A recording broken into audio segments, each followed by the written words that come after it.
It's the mystery that left staff at Brisbane Airport scratching their heads for more than a year. A set of war medals lost in transit. That is until now, when the medals were reunited with Malcolm Edmiston, a Vietnam vet, just in time for Remembrance Day. And I'm pleased to say he joins us now in Townsville, along with Peter Doherty from Brisbane Airport. Good morning to both of you. Thanks so much for being with us. Malcolm, let's start with your good self. An incredible story, this. Yeah. Those medals missing for a year. What's it like to have them back in your hands? It's very good to have them back. Great to have them back. I thought they were gone and gone for good. Well, that's the thing, isn't it? I mean, to have something so sacred to you, you know, a recognition of your service, for that to have disappeared. What was that like for you, the void?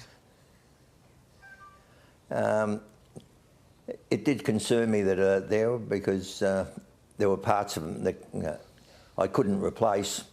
So miniatures are things that can be replaced, but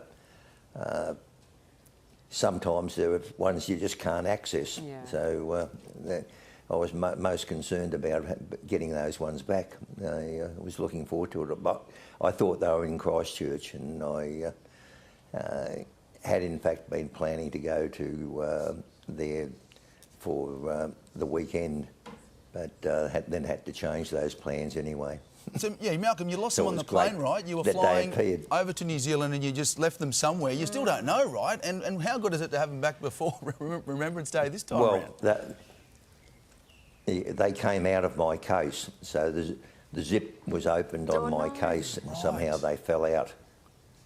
Okay. It's a good reminder for us to take extra care when we pack, isn't it? But look, you're looking so dapper this morning. Like Alex said, you got them back in time for Remembrance Day. What does a day like today signify for you? Oh, Remembrance Day is a very important day for me. A lot of my family have served. My father was in the Royal Navy, had uncles in an uncle in the AIF, an uncle in the RAF during World War II, and brother served in Naval Reserve. We lost him in 2020 due to his service. And had a son.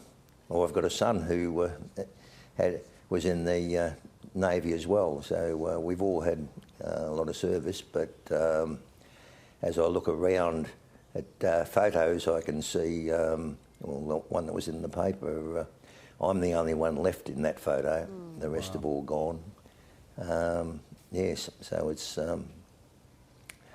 those I joined up with, very few of them around. Those I served with in Vietnam, very few of them around. Yeah. And that's why days like this are so important, to remember and honour those who served with you alongside you. And what an incredible family legacy that you have as well, Malcolm. I mean, Peter, this must have all been weighing on you to try and find these medals, to find the owner of these medals.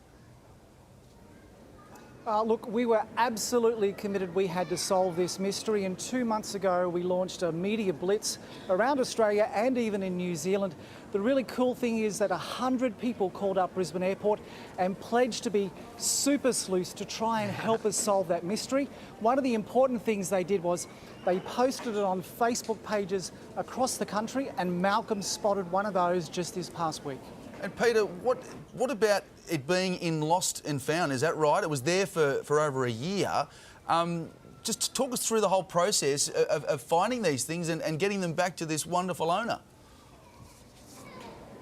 So just over a year ago, that small black case, it has no names, you wouldn't realise what precious items were inside, were found in our terminal. They went to our lost property room waiting for someone to claim them. And then at some point we've opened them and realised what treasures were inside, and that launched this campaign to help get them home. Look, Malcolm is very humble. His life of service was not just in Vietnam, it continued his whole life. He served in Cyclone Yasi in 2011. He also served in the Townsville floods in 2019. So for his lifetime of service, the least we could do was door-to-door service to get these medals back to him. Incredible work by the whole team there. And Malcolm, we are so thrilled and so pleased for you that they were returned and that you're enjoying them today. Thank you again both so much for joining us today. And Malcolm, thank you for everything you've done for Australia and for the community. Thank you. Hey there, Today fans. Sarah and What's my name again? Oh my goodness, Carl. Hey, thanks for watching our YouTube channel, though. Subscribe now for more news, special reports, and amazing Aussie stories. And Carl misbehaving, Whoa, of course. that never happens. Always happens. What's she talking about? Always happens.